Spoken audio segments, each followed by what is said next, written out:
हाँ हेलो बच्चों, आप लोगों को अभी तक से मैंने यहाँ तक पढ़ा दिया था कि उन्हें विलायत जाने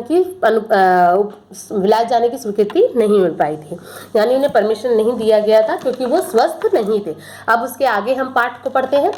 उच्च शिक्षा समाप्त कर लेने पर आगे अध्ययन का कोई मार्ग न रहने पर रमन को विवश होकर आय व्यय विभाग में अधिकारी पद पर कार्य करना पड़ा। अब क्योंकि उच्च शिक्षा उनकी समाप्त हो चुकी थी, अब उन्हें आगे पढ़ने के लिए कोई और मतलब कोर्स बचा नहीं था कि वो करें, तो उन्होंने क्या किया, परेशान होकर सोचा कि ठीक है चलो कोई जॉब ही कर लेते हैं।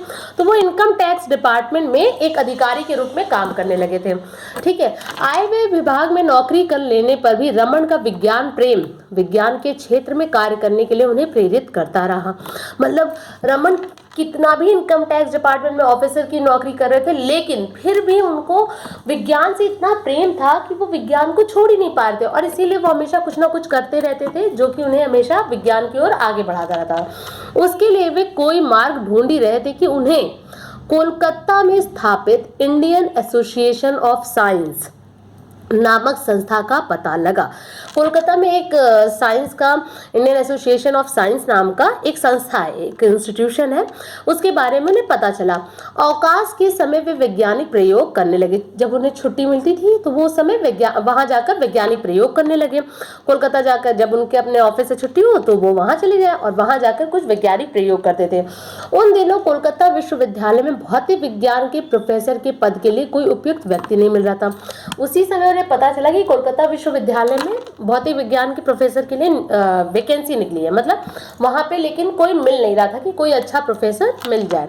तो कोलकाता विश्वविद्यालय के यशस्वी उपकुलपति, जैसे आप लोग के स्कूल में प्रिंसिपल होते हैं, वाइस प्रिंसिपल होते हैं, वैसे ही यूनिवर्सिटीज में कुलपति उपकुलपति ऐसे होते हैं। ठीक है, तो उन्होंने जब देखा, उपकुलपति जी का नाम क्या था, सर आशुतोष मुखर्जी, ठीक है, का ध्यान रमन की ओर गया। मतलब कोलकाता विश्वविद्यालय के जो उपकुलपति जी थे उनका ध्यान जो है रमन की ओर गया। उनकी प्रतिभा से प्रभावित होकर उन्होंने विश्वविद्यालय में उन्हें प्रोफेसर नियुक्त करना चाहा। अब वो उन्हें वहां पे प्रोफेसर बनाना चाहते थे। प्रोफेसर बनाने के लिए उन्हें जब पता चला कि मतलब रमन को हम प्रोफेसर नियुक्त कर सकते हैं, उनकी प्रार्थना पर रमन ने सरकारी नौकरी के अधिक वेतन और भविष्य की उन्नति का लोभ को छोड़कर विज्ञान की सेवा करना स्वीकार कर लिया।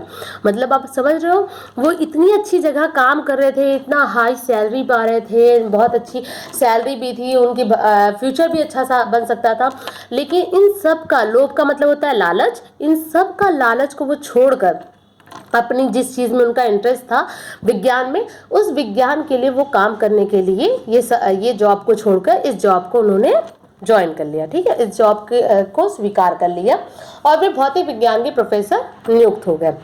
प्रोफेसर रमन की आरंभ से ध्वनि के संबंध में रुचि थी। ध्वनि मतलब एक आप अभी पढ़ोगे विज्ञान में ध्वनि, ठीक है, ध्वनि का मतलब होता है साउंड। ठीक है, अब जैसे आप जानते हो कि बहुत सारी चीज़ों के अलग, अब जैसे मैं ये पेन को बजाऊं तो इसकी भी आवाज़ है, ठीक है, आप ऐसे बजाओगे तो आवाज़ अलग है, ऐसे बजाए तो आवाज़ अलग है, तो हर चीज़ की ध्वनि अलग अलग निकलती है। अभी आप देखो इसमें पढ़ोगे, प्रोफेसर रमन की आरंभ से ध्वनि के संबंध में विशेष रुचि थी और उन्होंने इस संबंध में बहुत सी महत्वपूर्ण खोजें भी की। उन्होंने ध्वनि के बारे में अध्ययन करना शुरू कर दिया और वहां पे खोज करना शुरू कर दिया। इन खोजों में ने इनका नाम वैज्ञानिक जगत में उज्जवल कर दिया। अब वैज्ञानिक की दुनिया में लोग इनको जानने लगे कि भाई इन्होंने ध्वनि पे बहुत अच्छा काम किया है। सन 1923 में इन्हें लंदन की रॉयल सोसाइटी का सदस्य नियुक्त कर दिया गया। अब जाहिर सी बात है कि इंडिया छोड़ो, वो बाहर के रॉयल सोसाइटी के सदस्य बन गए थे, तो उनके लिए बहुत ही प्रतिष्ठा की बात थी, ये बहुत अच्छी बात है कि उन्हें सम्मान मिला है कि वो लंदन की रॉयल सोसाइटी का सदस्य बन गया। ठीक है, वो कब बने थे, 1923 में। विदेशी वैज्ञानिक भारतीय वाद्यों को वैज्ञानिक दृष्टि से हे समझते थे। अब हे मतलब विदेश के जो वैज्ञानिक लोग थे वो, हम आपको पता है कि भारतीय लोगों को या भारतीय वाद्यों के विज्ञान को वैज्ञानिक दृष्टि से हे समझते थे। वाद्यों मतलब होता है जो आपका उपकरण होता है, जैसे अभी आप लोग देखते होंगे म्यूजिक रूम में बहुत सारे आप लोगों के पास ऑप्शंस होते हैं। कोई तबला बनाना सीखता है, कोई हारमोनियम बजाना सीखता है, कोई वीणा बजाना सीखता है, कोई मृदंग बजाना सीखता है, कोई मंजीरा बजाना सीखता है, और हर चीज़ की ध्वनि अलग अलग होती है। ठीक है, तो अब उस चीज़ को लेकर अगर कोई भारतीय वैज्ञानिक उस पर काम कर रहा था तो विदेशी वैज्ञानिक इस चीज़ को पसंद नहीं करते थे और इसे मतलब हीन भावना से देखते थे। ठीक है, प्रोफेसर रमन ने वीणा, मृदंग, तबला आदि वाद्यों की ध्वनियों का विस्तृत अध्ययन करके दिखा दिया कि ये बाजे भी ध्वनि विज्ञान की दृष्टि से श्रेष्ठ है। मतलब उन्होंने इन सब वाद्यों का अध्ययन किया और उन्हें बताया कि ये सब चीज़ों के बारे में भी जानकारी होना बहुत ज़रूरी है कि आखिर ये धुन निकलती कैसे है और ये धुन अलग अलग जगहों में अलग अलग चीज़ों में कैसे बदल जाती है। एक सिंपल सी आप सोचो, एक गिटार पे एक तार लगा है और उस तार को अलग अलग धुन में बजाने लगते हैं हम, अलग अलग पॉइंट पे हम टच करते हैं और अलग अलग सुर निकलता है, इसीलिए हमको वो म्यूजिक पसंद भी आती है। तबले में भी आप अलग अलग थाप देते हो, मृदंग बजता है या आपका बीड़ा बजाई जाती है, हर चीज़ का एक अलग साउंड होता है। आप हारमोनियम से ही देखो कितने तरह के सॉन्ग हम लोग बजा लेते हैं, कितने तरह के गाने सुन लेते हैं, कितने तरह के सुर सुन लेते हैं। तो हर वाद्य तंत्र का जो यंत्र है यानी उपकरण जो है वो सब का अपना अपना एक आवाज़ है। तो इसके बारे में इन्होंने बहुत अध्ययन किया और जिसकी वजह से लोग इन्हें जानने भी लगे। फिर क्या हुआ, सन 1928 में रमन ने प्रकाश के विकिरण, आप लोगों ने जाना होगा जैसे लाइट, आप देखते हो सूरज की लाइट पड़ती है जब धरती पर तो वो अलग अलग जगह पे अलग अलग तरह से नहीं दिखाई देती है आपको, जैसे यहाँ दिख रही है वैसे, लेकिन जिस जगह का एटमॉस्फेयर अलग है या जिस जगह का टेम्परेचर अलग है तो आपको वहाँ सूरज की रोशनी का रिफ्लेक्शन भी अलग दिखाई देगा। अब इसके बारे में इन्होंने खोज करना शुरू किया कि सिर्फ सूरज की रोशनी नहीं, आपको लाइट से रोशनी मिलती है, टॉर्च से रोशनी मिलती है, मोबाइल से रोशनी है, लैपटॉप की रोशनी, अलग अलग चीज़ों की बहुत सारी रोशनी है। और इतनी आप जैसे देखते हो आग जलती है तो उसकी रोशनी अलग है। इसी तरह से उन्होंने क्या किया, इसके बारे में अब खोज करना शुरू कर दिया। ध्वनि के बाद इन्होंने इस टॉपिक पे खोजना शुरू किया जो एक महत्वपूर्ण खोज माना जाता है। ठीक है, इसे रमन प्रभाव कहते हैं, जिसका नाम भी पड़ गया रमन के नाम पर, रमन प्रभाव। ठीक है, इस खोज में बताया गया कि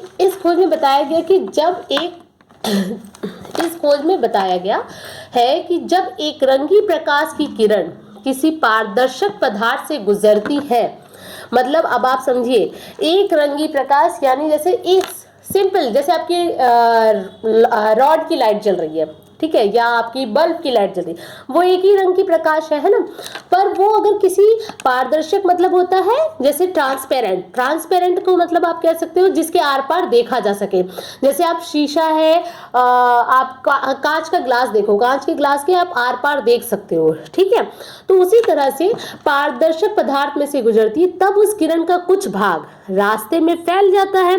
मतलब अगर यहाँ सामने से आप देखोगे तो वो चीज यहाँ से टॉर्च की, अगर आप एक टॉर्च को ले लो, टॉर्च जलाया तो टॉर्च के आगे एक शीशा लगा होता है। ठीक है, अब उस शीशे को अगर आप देखोगे तो उस रोशनी जो है यहाँ से निकलती, अब आप टॉर्च ऐसे देख रहे हो, रोशनी तो ऐसी होनी चाहिए पर रोशनी फैल जाती है।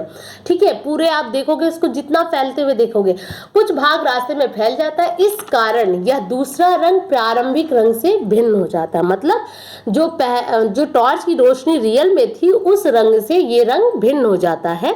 मतलब वो थोड़ा आपको या तो हल्का दिखाई देगा या डार्क दिखाई देगा, डिपेंड ऑन द लाइट्स। ठीक है, इस आविष्कार से भौतिक और रसायन के अध्ययन में बड़ी सफलता मिली।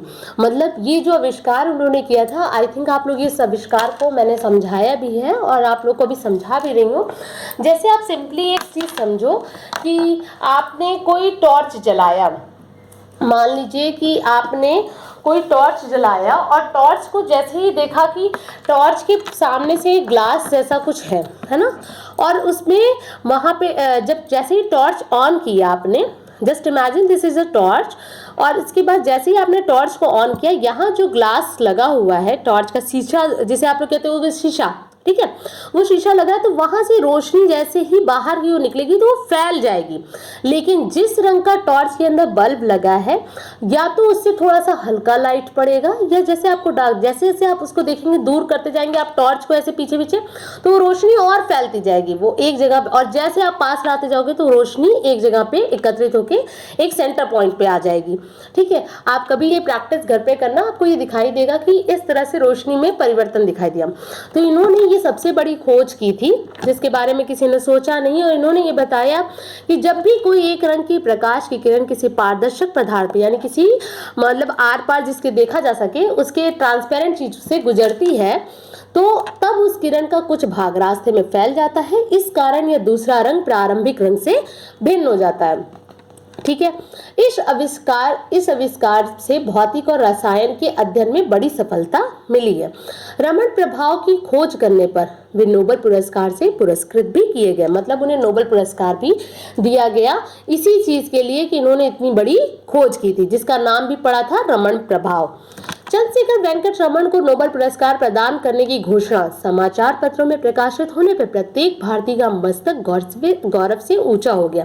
अब जाहिर सी बात है, उन्होंने इतना बड़ा काम किया था, उन्हें नोबेल पुरस्कार भी मिल रहा था, जिसकी वजह से वो सारी चीजें समाचार पत्र में प्रकाशित हो गई और सभी भारतीय लोग सोचकर इस पर गौरवान्वित महसूस हुए कि मतलब हमारे भारत का ही कोई व्यक्ति ने इतना बड़ा खोज किया। सन 1932 में कोलकाता विश्वविद्यालय के से अवकाश ग्रहण करके डॉक्टर रमन बेंगलुरु के विख्यात इंडियन इंस्टीट्यूट ऑफ साइंस का संचालन करने लगे। मतलब अभी तक से तो वो कोलकाता विश्वविद्यालय में काम कर रहे थे, बट 1932 ईस्वी में कोलकाता विश्वविद्यालय से उन्होंने अपने आप को मतलब उन्होंने वहाँ रिजाइन किया, वहाँ से छुट्टी ली और उसके बाद वहाँ से डॉक्टर रमन कहाँ चले गए, बेंगलोर में स्थित एक इंडियन इंस्टीट्यूट ऑफ साइंस का संचालन, मतलब अब उसे वो खुद चलाने लगे, वहाँ प्रोफेसर नहीं, वहाँ उसको खुद संचालन करने लगे। इस महान वैज्ञानिक का देहांत मृत्यु यानी कब हुई थी, 21 नवंबर 1970 को हो गया। आपको ये डेट भी याद रखनी होगी कि कब से हुआ था उनकी मृत्यु, 21 नवंबर 1970 को हो गया। अपने एक भाषण में उन्होंने कहा था, उन्होंने एक स्पीच दी थी जिसमें उन्होंने एक लाइन कही थी जो बहुत फेमस हुई थी, सच्चा वैज्ञानिक देश, राष्ट्र और जाति की सीमाओं से बंधा नहीं होता है, वह अपनी वैज्ञानिक खोजों से मानव मात्र का कल्याण करना चाहता है। इस लाइन को आप लोग याद भी रखिएगा और समझने की कोशिश करिए, बहुत बड़ी बात कही है। एक अगर कोई अच्छा वैज्ञानिक होगा ना तो वो कभी नहीं सोचेगा वो किस देश का वासी है, किस राष्ट्र का है या किस जाति का है, वो इन सब चीजों से बहुत परे है, उन चीजों के बारे में सोचता भी नहीं है। वो सिर्फ वो खोज करना चाहता है, उन चीजों के बारे में जानना चाहता है जिससे कि मानव का, सिर्फ मानव जो हमारे धरती पे जो लोग रह रहे हैं, जो लोग सांस ले रहे हैं, उन लोगों का कल्याण हो सके, यानी उन लोगों को अच्छा हो सके, उन लोगों के लिए कुछ गलत ना हो, उसके बारे में जानकारी प्राप्त कर सके। अब मानव में मात्र मतलब सांस लेने वाले में, चाहे वो जानवर हो, चाहे वो इंसान हो या कोई भी आदमी, उन सभी के लिए वो कल्याणकारी काम करना चाहते थे, जिससे कि उन्हें पता चले कि वो उनकी खोज से किसी का नुकसान नहीं हो, सबका फायदा ही होना चाहिए। अब चाहे वो किसी भी देश के हो, किसी भी राष्ट्र का हो, किसी भी जाति का हो, इन सब चीज़ों के बारे में वो नहीं सोचते, वो सिर्फ अपने वैज्ञानिक खोजों पे ही ध्यान देते हैं कि वो ऐसा कुछ खोजे, ऐसा कुछ सर्च करके लाए, ऐसा कुछ बनाए जिससे कि मानव का कल्याण हो सके। ठीक है, जिसकी वजह से आज भी वेंकट रमन को, चंद्रशेखर वेंकट रमन को बहुत अच्छे से जाना जाता है और उनके बारे में ये कहा जाता है कि वो बहुत बड़े वैज्ञानिक थे जिन्होंने इतनी छोटी छोटी उम्र में ही इतने बड़े बड़े काम किए। और जिससे आप लोग को सीखना चाहिए कि अगर आप कुछ करना चाहते हैं या आपको जिस चीज़ में रुचि है, आप उस चीज़ को उतने ही दिल लगा कर कीजिए। आप ये मत सोचिए कि आपको सिर्फ अपने सब्जेक्ट से ही कुछ नॉलेज करना है, आपको जिस चीज़ में इंटरेस्ट हो, वेदर कोई भी सब्जेक्ट हो, उन सब्जेक्ट पे आप अपना पूरा कमांड रखिए ताकि आपसे कुछ भी कहा जाए तो आप उसके लिए करने की कोशिश कर सको। ये पाठ आपको यही बात सिखाता है कि आपको पूरी तरह से मेहनत करनी होगी, पूरा लगन दिखाना होगा, पूरी सूझबूझ से काम करेंगे तभी आप जीवन में कुछ अचीव कर पाएंगे। और इस पाठ के अध्ययन से आपको ये भी पता चलेगा यदि आपने कुछ किया तो कल दिन आपके बारे में भी दुनिया में लोग जानेंगे और आप पे भी प्राउड फील करेंगे। ठीक है, इसीलिए इस पाठ को अच्छे से अध्ययन कीजिएगा और इस पाठ का शब्दार्थ और कठिन शब्द को अपने कॉपी पे नोट कीजिए। धन्यवाद।